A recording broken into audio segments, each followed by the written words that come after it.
Feral hogs are one of the most destructive invasive species in the United States. They're not native to this land, and ever since they took hold, the damage has been non-stop.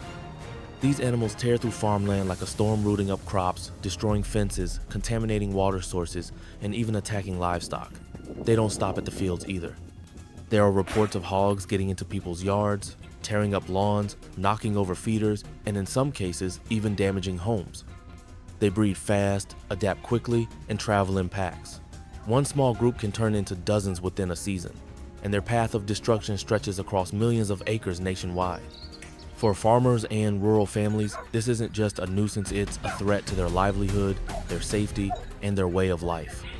That's why hog hunting isn't just a hobby, it's a necessity.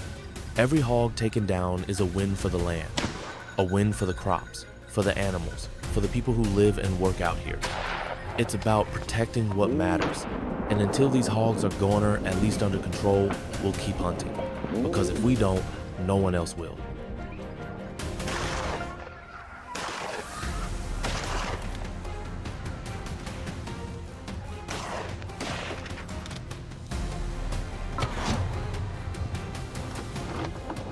Hog hunting in the United States has long been a subject of heated debate.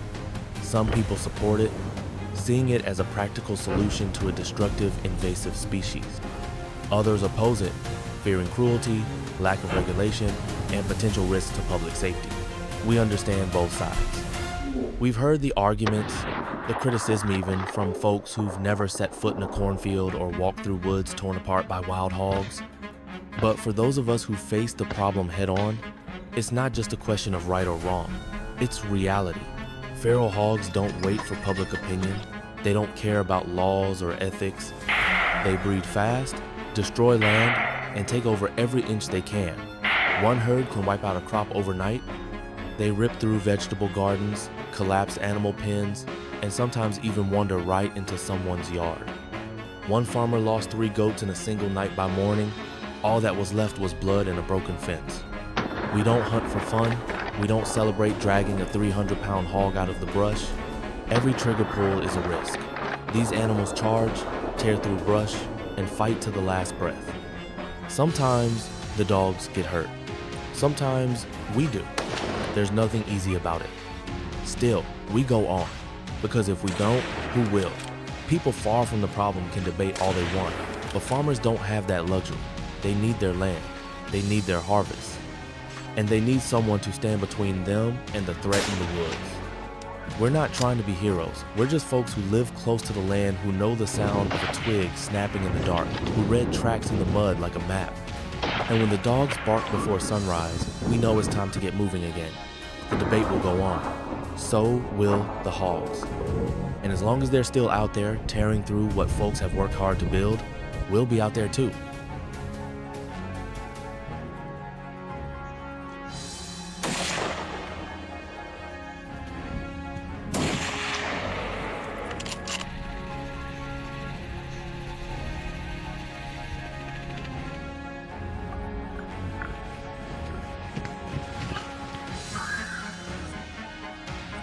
Chasing down cunning wild hogs on foot is only part of the battle.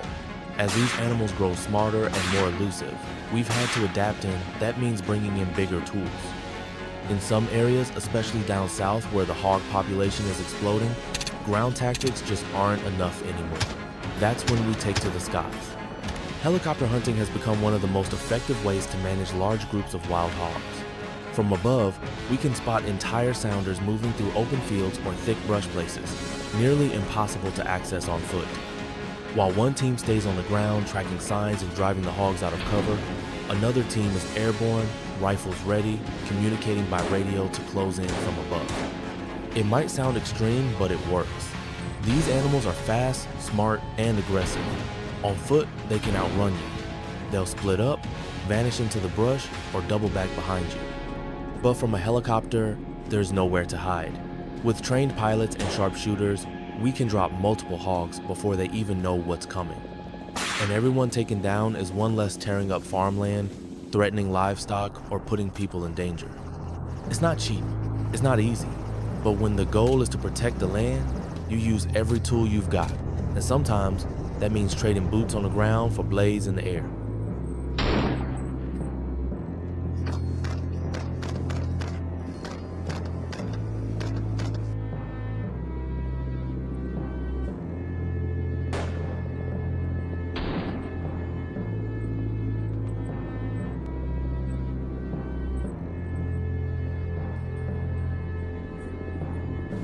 Hunting wild hogs by helicopter is, overall, an effective method, but it doesn't come without serious trade-offs. There's no question that aerial hunting allows us to cover a lot of ground quickly and locate entire soundings that would otherwise stay hidden in thick brush.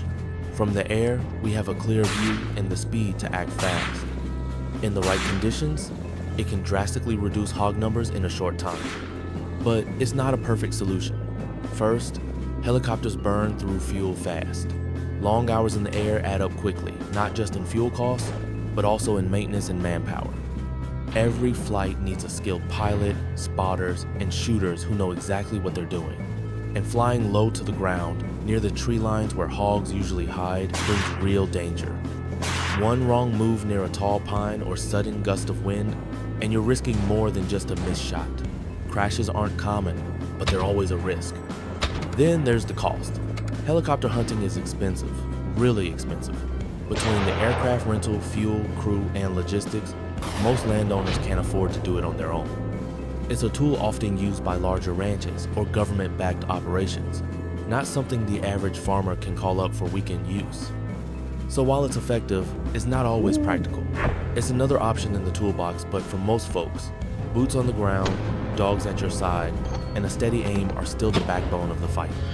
Helicopters help, but they can't replace the grit and grind of the hunters who live the battle every day.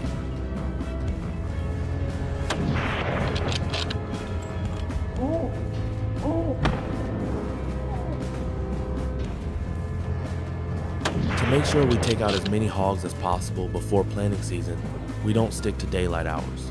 When the stakes are high, when farmers are counting on us to keep their fields safe, we hunt day and night. Tonight is one of those nights. The air is colder, the forest quieter. Under the moonlight, every sound carries farther, every shadow feels alive. But we've done this before. We move in silence, flashlights covered, rifles ready, dogs just ahead of us, their eyes glowing faintly in the dark. They know what to do, so do we. Night hunts are different. You can't rely on sight. You rely on instincts and sound, on the rhythm of your team, on the way the dogs move when they catch a scent. The hogs are more active now, rooting around under cover of darkness, thinking they're safe, but they're not. We've tracked them through thickets, along creek beds, through open fields with frost crunching under our boots. It's tense, it's cold, but when you hear that low grunt in the distance when the dogs start pulling harder on the lead, you know it's go time. We may be tired, we may be sore, but we're not stopping. Not tonight, not while the hogs are still out there. The farmers are sleeping, their fields are quiet, and we're the ones making sure it stays that way.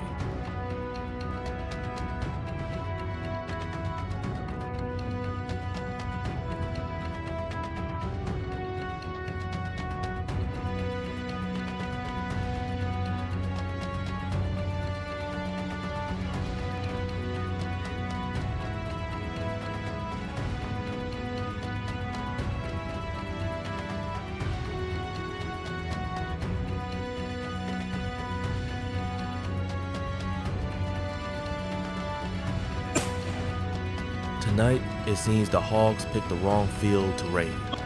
From the moment we stepped into the woods, everything clicked.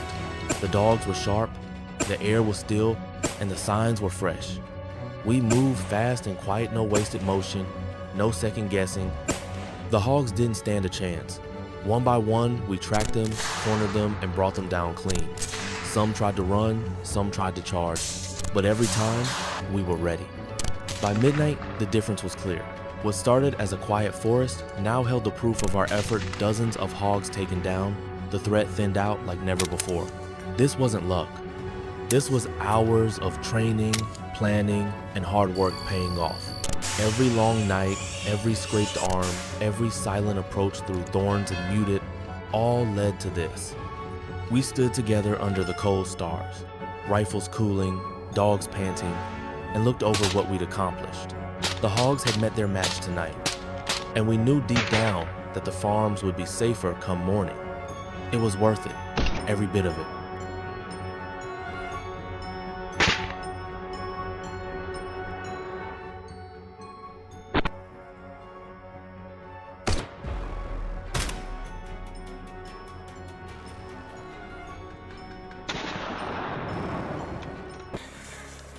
Hunting wild hogs in the summer is already tough, but when winter rolls in, it gets a whole lot harder. The cold cuts deep. Your fingers go numb faster than you can reload. The ground is frozen, the brush brittle, and every step echoes louder than you'd like. The hogs move less, stay hidden longer, and when they do come out, it's usually in the thickest cover they can find. Tracking them on foot becomes nearly impossible. No fresh mud for footprints, no soft ground to show where they've rooted. Running them down, forget it. The terrain's too rough, and the cold drains your energy fast. Even the dogs struggle in freezing temperatures. Their nose is less reliable, their bodies needing more rest. That's when we change tactics. We stop chasing and start watching. We set up on high ground, scan the open fields, and wait. Rifle sighted in, scopes cleaned, breath held back behind masks to keep the lenses clear. When the hogs finally emerge, usually just before dawn or late into the night, we take our shots from a distance. No noise, no movement, just one clean pull of the trigger. It's a different kind of hunt, slower, more patient, but just as serious and just as necessary. Winter may slow us down, but it won't stop us. The hogs don't take a season off, and neither do we.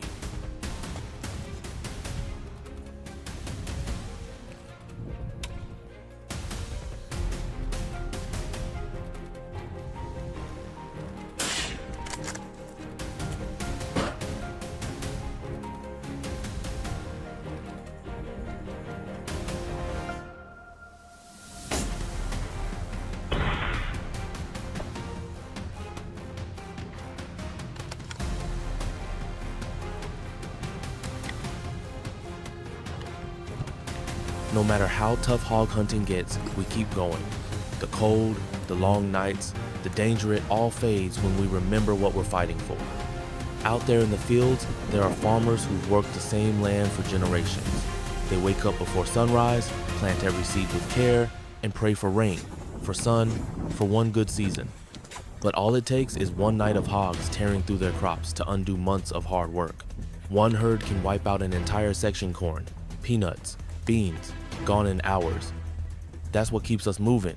That's what pushes us to load up our gear, head into the woods, and track these animals through thick brush, freezing cold, and endless miles. We're not just hunters, we're protectors. We stand between destruction and a farmer's chance at a good harvest. And when the going gets hard, when our boots are soaked, our hands are frozen, and we haven't slept in a day, we remind ourselves why we do it. We picture barns full of grain, fields standing tall, and families sitting down to dinner with food grown by their own hands. That's the reward. Not trophies, not glory, just knowing that somewhere a farmer gets one more chance at a good season because we showed up and we didn't give up.